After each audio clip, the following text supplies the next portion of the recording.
बातमी अतिशय महत्त्वाची आहे। मतदान केंद्रावरती निवडणुका ठेवण्यापेक्षा भाजपच्या कार्याला पाहिजे असं बच्चू कडू म्हणतात। बिहारमधील विजय हा मशीनचा विजय असल्याचंही कडूंनी म्हटलंय।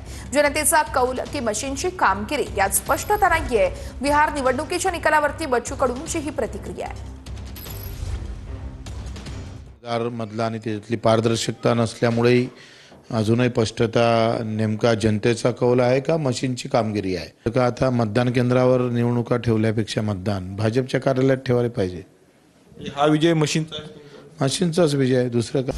स्थानिक स्वराज्य संस्थांच्या निवडणुकीमध्ये ओबीसींना कमी आरक्षण असं बबनराव तायवाडे म्हणतात। ओबीसी महासंघ न्यायालयामध्ये जाणार असंही तायवाडेंनी स्पष्ट केलंय। राज्यात 2 ते 3 हजार ओबीसी उमेदवारांचं नुकसान होणार। बबनराव तायवाडे आज मुख्यमंत्री देवेंद्र फडणवीसांची भेट घेणार असल्याची माहिती मिळते।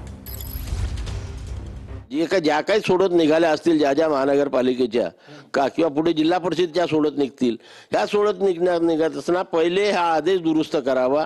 ज्याप्रमाणे एससी आणि एसटी करता अपूर्णांक पुढील संख्येस पूर्णांकित करण्यात यावा, तेच पद्धत ओबीसी करता लागू करावी। त्यानंतर निवडणुका घ्यावा, ही आमची राज्य निवडणूक आयोग आणि मुख्यमंत्र्याकडे मागणी राहणार आहे। आणि आज न्यायालयातही जाणार तुम्ही सोमवारी आमची पिटिशन दाखल होईल, करावीच लागेल।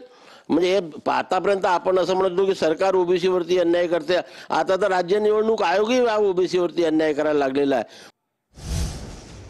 परिवाराचा नाही तर मुंबईचा सेवक तोच नगरसेवक। मुंबईत बॅनरबाजी करण्यात आली आहे। मुंबईमध्ये भाजपकडून बॅनरबाजी करण्यात आली आणि ठाकरेंना डिवचण्यात आलेला आहे। बिहार निवडणुकीच्या निकालानंतर मुंबईमध्ये राजकीय वातावरण हे चांगलेच तापलंय। परिवाराचा नाही तर मुंबईचा सेवक तोच नगरसेवक असं या ठिकाणी बॅनर लावण्यात आलेला आहे। भाजपकडून ही बॅनरबाजी करण्यात आली आहे।